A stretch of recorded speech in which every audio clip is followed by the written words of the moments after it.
오늘 우리에게 주시는 하나님의 말씀은 에스겔 3장 1절부터 15절까지의 말씀입니다.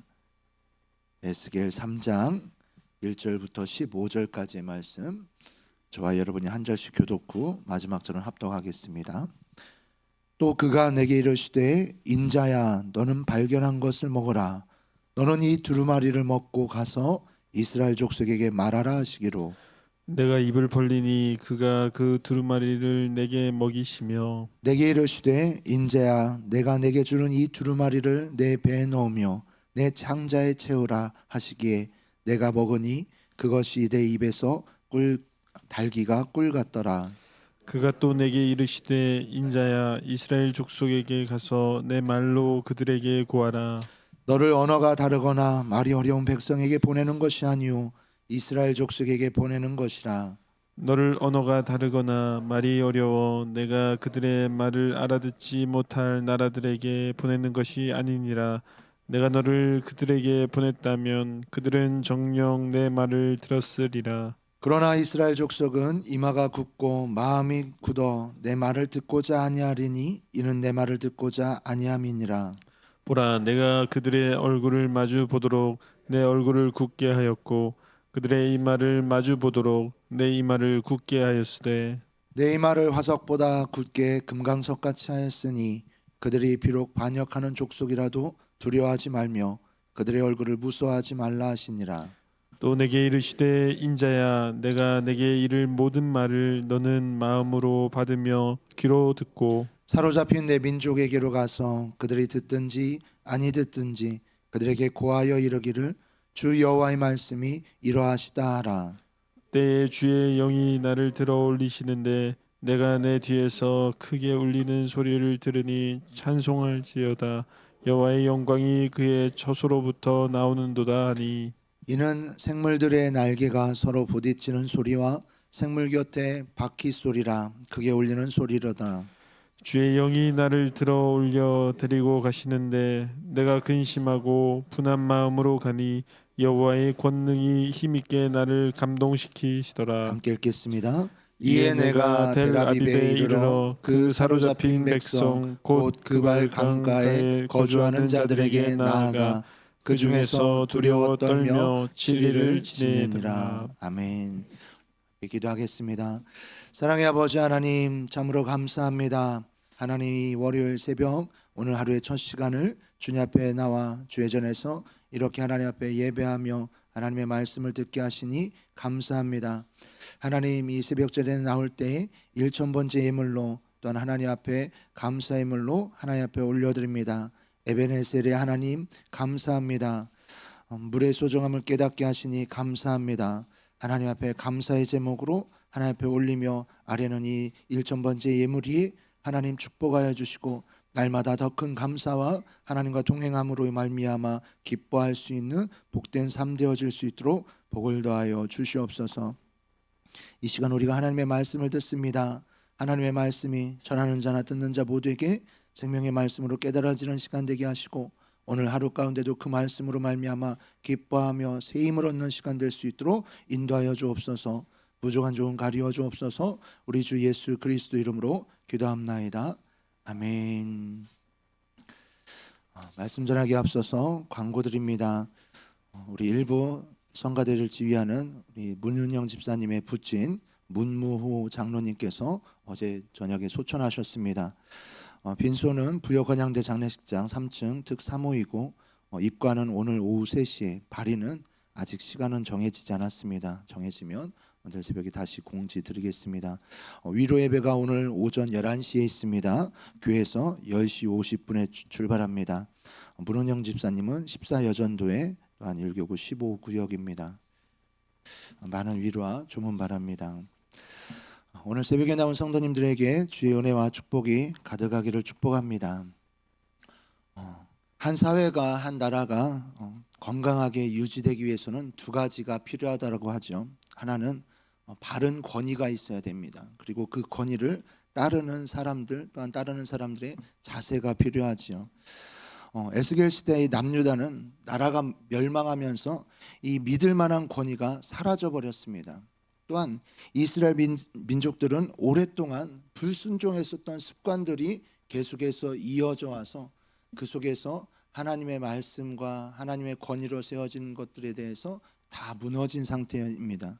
이럴 때 하나님께서 에스겔에게 나타나셔서 그 에스겔에게 하나님께서 권위 있는 말씀과 또한 그 말씀에 대한 순종하는 모습들과 그것을 통하여서 말씀하고 계신 것이 이 에스겔서의 말씀입니다. 오늘 본문에서 이제 3장으로 넘어오면 우리 2장 부분에서 말씀하셨던 이 두루마리 책에 대해서 가운데서 보여주시고 그 말씀을 네가 이것을 받아 먹으라라고 하시고 난 이후에 또 그가 내게 이르시되라고 하면서 말씀을 이어가고 있습니다. 2장에서도 이 두루마리 책을 하나님의 말씀, 여호와의 말씀, 나의 말씀 이것을 네가 받아 먹으라라고 했는데 3장 1절 처음 시작하면서도 또 그렇게 말합니다. 너는 발견한 것을 먹으라. 너는 이 두루마리를 먹고 가서 이스라엘 족속에게 말하라 합니다. 근데 3절에 보면 이것에 대해서 두루마리에 대해서 먹는 것에 대해서 이렇게까지 표현합니다. 이 두루마리를 내 배에 넣으며 내 창자에 채우라. 혹시 본인의 창자에 채울 수 있는 능력이 있으신 분 계십니까? 저는 이거를 읽으면서 무슨 순대를 만드는 것도 아니고 무슨 소린가 했는데요. 하나님의 말씀은 이제 받아 먹고 그것을 창자로까지 내려간다라는 것은 소화되어지고 있는 것이죠. 그러니까 하나님의 말씀 이것을 두루마리 이 책을 네가 소화되기까지 너의 말로 고백되고 너의 말로 선포하고 이 이스라엘 족속에 가서 말할 때까지 이것을 먹고 이것을 너의 것으로 만들라라는 것입니다. 그런데 이것을 딱 했을 때 3절에 이렇게 표현하죠. 우리 3절 말씀 우리 한 번 더 같이 읽어보겠습니다. 내게 이르시되 인자야 내가 내게 주는 이 두루마리를 내 배에 넣으며 내 창자에 채우라 하시기에 내가 먹으니 그것이 내 입에서 달기가 꿀 같더라. 아멘. 권위 있는 하나님의 말씀에 대해서 말씀해 주시고 나서 그것을 이제 순복하고 그것을 따를 수 있도록 명령해 주시는데 이 두루마리 책에 대해서 말씀해 주시고 또한 이 말씀에 대해서 이제 4절부터 나오는 것은 이것은 너는 듣든지 아니 듣든지 너의 동족 이스라엘 민족에게 선포하라 라고 얘기합니다. 근데 이 말씀을 처음 받았을 때 이 에스겔이 느낀 것은 내 입의 달기가 꿀 같더라라고 표현을 합니다. 하나님의 말씀에 그것이 이제 네가 혼연일체가 될 정도까지 이것을 네 삼켜라라고 하는데 그것이 꿀 같더라라는 것이요. 우리가 새벽마다 참여하고 또한 아침마다 말씀을 묵상하거나 또는 저녁에 이제 그 다음 날의 말씀을 묵상할 때 하나님의 말씀을 깨닫게 되어질 때 느끼는 기쁨과 그 말씀에 달기 느껴지는 것이 꿀같이 표현되어진 겁니다. 내 입에 꿀 같더라. 그 말씀을 들어보니 그 가운데서 이 에스겔에게 들려지는 말씀은 좋은 말씀이 아닙니다. 애가라고 불렸고 애곡이라고 불렸고 이 민족을 향해서 하나님의 말씀하시는 것이 그것이 축복에 되어진 말씀, 희망의 말씀이 결코 아니에요. 그런데도 불구하고 에스겔이 느낀 것은 그 달기가 꿀 같더라라고 표현되어졌어요. 하나님의 말씀을 깨닫게 되어진 그것이 꿀 같더라. 우리가 한번 생각해 보자고요. 에스겔과 같이 하나님의 말씀을 받았을 때 내가 대한민국 민족에게 어떤 말을 전해야 되는 건지에 대해서 말씀해 주셨는데 이제 대한민국은 곧 있으면 전쟁이 일어날 거고 너희들은 다 포로로 끌려갈 거고 너희들은 죽임을 당할 거고 너의 자녀들은 학교도 아니고 이제는 그때는 돌을 주스러 다니면서 그 가운데서 포탄을 날릴 것이고 이런 얘기를 전한다라고 생각해 보십시오. 그러면 우리의 마음이 기쁘겠습니까? 우리의 마음이 즐거울까요? 그런데 하나님의 말씀을 받고 하나님의 말씀에 대해서 묵상했었던 에스겔의 반응은 그 말씀에 대해서 기쁨과 그 말씀 속에서 하나님이 주시는 생기를 발견했다라는 것이요. 에스겔의 이 예언의 말씀을 보면서 그 가운데서 참 에스겔의 마음이 어떨까 묵상이 되더라고요. 6절 말씀에는 그 에스겔의 마음이 어땠을까를 좀 더 느끼게 되는 부분인 것 같습니다. 6절 말씀도 한번 읽어보겠습니다. 너를 언어가 다르거나 말이 어려워 내가 그들의 말을 알아듣지 못할 나라들에게 보내는 것이 아니니라. 내가 너를 그들에게 보냈다면 그들은 정녕 내 말을 들었으리라.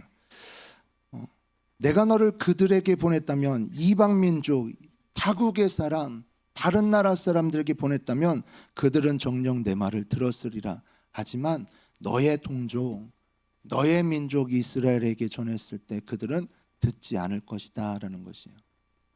하나님 좀 너무하신 거 아닌가요? 그죠? 가서 전하라라고 얘기해 주면서 듣든 안 듣든 전해라. 근데 그들은 분명 안 들을 거야 라는 거예요. 너무 슬픈 말 아닙니까? 제가 초등부 아이들 세움들 초등부를 맡고 있는데 아이들한테 이렇게 설교해라. 이 목사 설교해. 근데 걔네들 안 들을 거야. 분명히 안 들을 거야 라고 말한다면 아마 저는 설교할 힘도 설교할 소망도 아마 잃어버릴 것 같습니다. 얘기해도 안 들을 텐데 하나님 왜 전하라는 겁니까? 따질 것 같아요. 에스겔이 그 하나님의 말씀을 받고 했을 때 그 가운데 그의 말 가운데 하나님의 말은 너의 민족은 듣지 않을 거야. 오히려 다른 자들에게 보내졌다면 그들은 정녕 들었겠지만 이라는 것이에요. 에스겔서를 이제 읽다 보면 뭐 환상과 거기에 대한 묵시와 이런 것들이 나와서 좀 어렵긴 하지만 에스겔에게 또한 그 민족의 이제 처한 상황 가운데서 에스겔이 그렇게 하나님이 주신 퍼포먼스를 하면서까지 하면서 그 마음의 이제 것들을 한번 우리들이 한번 조금 읽어나가고 밟아가면 우리가 흔히 말하는 말세라고 불려지는 오늘날을 살아갈 때 있어서 먼저 믿음 바 되어진 우리는 에스겔과 같이 하나님의 메시지를 담고 있는 우리들입니다. 그래서 흔히 최고의 전도지는 뭐라고 하죠? 그들 앞에 나아가는 우리의 얼굴이라고 하죠. 우리의 얼굴이 정말 사랑하라라고 얘기하면서 계속해서 증오하는 말을 하고 욕설을 내뱉고 있다면 그 사람이 아무리 전도를 열심히 해도 그 사람을 보고 그 가운데서 전도지를 받아든 사람이 교회 오는 일은 일어나지 않을 것입니다. 에스겔이 그렇게 하나님의 말씀을 붙들고 그렇게 나아갑니다. 듣지 않을 것이다 라는 말을 들으면서 나아가요. 근데 이 에스겔은 선지자로서 처음 역할을 사명을 감당할 30살의 나이 때 이제 하나님이 처음으로 이제 보여주시고 불러주시고 이제 일명 소명을 주시는 때입니다. 우리 8절부터의 말씀은 에스겔을 향하여서 이제 담대하게 이제 그를 담대케 하시기 위해서 하나님께서 권면해 주시면서 하시는 말씀이요. 우리 8절 말씀만 우리 한 번만 더 읽어보겠습니다. 보라, 내가 그들의 이마를 얼굴을 마주 보도록 내 얼굴을 굳게 하였고 그들의 이마를 마주 보도록 내 이마를 굳게 하였으되. 그들을 향하여서 분명히 듣지는 않겠지만 너는 가서 마주 보도록 내가 너의 이마를 너의 마음을 굳게 하였다라는 것이야. 우리가 사랑하는 친구에게, 사랑하는 아내에게, 사랑하는 남편에게 진심 어린 말을 무언가를 딱 하는데 그 사람이 장난으로 듣고 또한 내 말을 무시하고 또는 내 말을 향해서 반대로 이제 그것에 대해서 꼬투리를 잡고 또는 그것에 대해서 무슨 말이냐고라고 한다면 우리의 마음들이 어떨까요? 상하게 되겠죠. 에스겔을 불러놓으시고 그에게 소명을 주시고 나서 하나님께서는 너의 이마를 너의 마음을 내가 굳게 하였다라는 것이요. 9절에 표현되기는 이마를 금강석같이 하였으니 그들이 비록 반역하는 족속이라도 두려워하지 말고 그들의 얼굴을 무서워하지 말라라는 것이요. 그러니까 에스겔에게 하나님께서 그에게 주시는 것은 정말로 반역할 것이고 듣지 않을 것이고 철저히 너를 거역할 것이야. 근데 너를 거역하는 게 아니라 나 여호와를 거역하는 것이야 라고 말씀해 주면서 그럴 거니까 너 두려워하지 마라는 것이야. 이 말씀들을 3장의 말씀들을 쭉 읽어나가 보면 떠오르는 한 장면이 있더라고요. 저 같은 경우는 무엇이었냐면 1학년, 초등학교 1학년에 처음 보내는 엄마가 그 가운데서 큰 길가를 가게 되면 꼭 반드시 주변을 살피고 횡단보도로 건너라, 차가 오는지 보고 건너라, 학교에 가면 꼭 화장실이 어디 있는지 보고 나서 수업 시간이라도 혹시나 화장실에 가고 싶거든 참지 말고 얘기하고 화장실에 가라 해서 얘기하지 않습니까? 그리고 선생님 보면 먼저 인사해라부터 해서 친구들과 싸우지 말고 뭐 이러면서 쭉 얘기하지 않습니까? 에스겔을 하나님께서 부르시고 소명을 주시면서 그에게 마치 구구절절 얘기하듯이, 그리고 또한 그가 앞으로 당할 일들, 펼쳐질 일들에 대해서 그 가운데서 에스겔에게 일명 마음의 단도리를 시키시는 거예요. 그렇게 1학년 학생, 처음에 학교에 들어가는 이 학생을 그 가운데 자녀를 그렇게 얘기하고 단도리 시키듯이 에스겔에게 그렇게 말씀하고 있는 것이에요. 그러면서 10절에 이렇게 표현합니다. 너는 마음으로 받으며 귀로 듣고, 마음으로 받으며 귀로 듣고, 그리고 하나님의 영광이 너에게 충만히 임할 것이고 그 가운데 함께 할 것이다 라고 하면서 말씀해 주고 있습니다. 이렇게 하나님의 말씀을 듣고 또한 하나님의 말씀을 반응하면서 14절에 에스겔에 대해서 이렇게 표현했습니다. 우리 14절 말씀 우리 한 번 더 읽겠습니다. 주의 영이 나를 들어 올려 데리고 가시는데 내가 근심하고 분한 마음으로 가니 여호와의 권능이 힘있게 나를 감동시키더라. 주의 영으로 인하여서 그가 이제 이끌림을 받아서 하나님이 이제 이끄시는 대로 가게 되어지는데요. 그가 표현되어진 그의 속마음, 그의 마음에 대해서 표현하기를 내가 근심하고 분한 마음으로 가니 여호와의 권능이 나를 힘있게 나를 감동시키더라라고 표현했어요. 마음에 스며드는 이제 분노로 인하여서 괴로워하며 갔다라는 것이요. 얼마나 괴로웠던지 마지막 15절에는 이렇게 표현해요. 그 중에서 마지막 끝부분입니다. 그 중에서 두려워하며 7일을 지내니라. 하나님의 소명을 받고 보니까 그것을 소화하고 그것에 대해서 생각하고 그것에 대해서 정리하기까지 7일 동안 두려움 속에서 떨면서 그 가운데서 지냈다라는 것이에요. 오늘 이제 제가 집중해서 보게 된 것은 에스겔 이 선지자의 이제 태도와 그것에 대한 반응과 그것에 대한 이제 그의 마음들입니다. 오늘날 현 시대를 살아가는, 특별히 마지막 시대라고 불려지는 오늘날을 살아가는 우리에게 있어서 하나님의 말씀을 대하는 태도에 대해서 오늘 하루 깊게 한번 생각해 봤으면 좋겠습니다. 이 에스겔은 하나님의 두려운 그 말씀을 받고 나서 7일 동안 두려워하면서 그 가운데서 그 말을 정리합니다. 때로는 아이들한테 어떠한 하나님의 말씀 또는 부모님의 말씀 또는 목사님의 말씀을 딱 전했을 때 이런 친구들이 있어요. 에이, 장난이죠? 이런 친구들. 근데 어느덧 보니까 저의 삶 속에서도 하나님한테 하나님이 분명히 말씀으로 말씀해 주셨을 때 에이, 하나님 제 상황 하시면서 에이, 하나님 장난이시죠? 에이, 너무하시네. 이렇게 하고 있는 저의 모습을 아이들 모습 보면서 보게 되더라고요. 혹시 성도님들은 그러지 않으시나요? 하나님이 우리에게 구구절절 말씀해 주시는데 그 말씀을 때로는 덮어버려서 보지 않고, 때로는 들려주시고 그 가운데서 말씀해 주시고 우리 마음 가운데 거룩한 부담감을 주시고 계신데 마치 어린아이처럼 에이, 하나님 아시면서 저에게 그런 말씀을 하십니까? 라면서 혹시나 거부하고 있진 않나요? 에스겔은 7일간을 두려워하며 떨며 지냅니다. 그리고 본인에게 주어진 그 소명의 말씀에 대해서 그 가운데서 신음 가운데서 그것을 소화시켜요. 너는 그것을 내 배에 넣으며 내 창자에 채우라 하는 것처럼 하나님의 말씀으로 가득 채우는, 우리 교회에서 다음 세대 얘기하지 않습니까? 다음 세대를 가르치기 위해서 먼저 필요되어진 것이 계속해서 지금 5년간 흘러나온 우리 교회의 과정이에요. 부모 되어진 우리에게 마치 에스겔에게 배에 채우고 창자에 채우라는 것처럼 우리에게 말씀으로 큐티로 가정 예배로 계속해서 그것들을 먹고 채우고 채워서 자녀들에게 자연스럽게 얘기할 때까지 그것을 계속 채우고 있는 것이 지금의 시기의 과정입니다.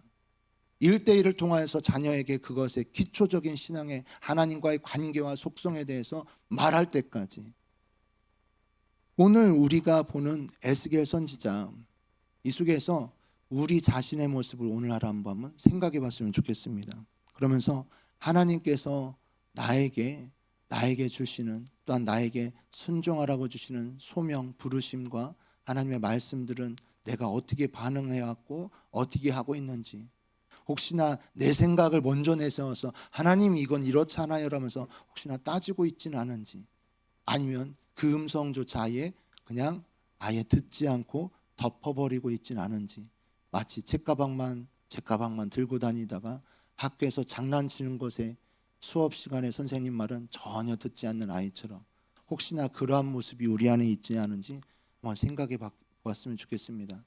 그리고 마지막 15절에 나와 있는 7일 동안 두려워 떨며 지냈었던 에스겔 선지자의 그 이미지를 한번 생각해 보면서 나는 하나님의 말씀에 어떻게 반응하고 있는가 한번 좀 오늘 하루 진지하게 생각해 보면서 하나님의 말씀에 두렵고 떨림으로 순종과 복종함으로 그 가운데 나아갈 수 있는 저와 여러분들 되기를 주님의 이름으로 축복합니다.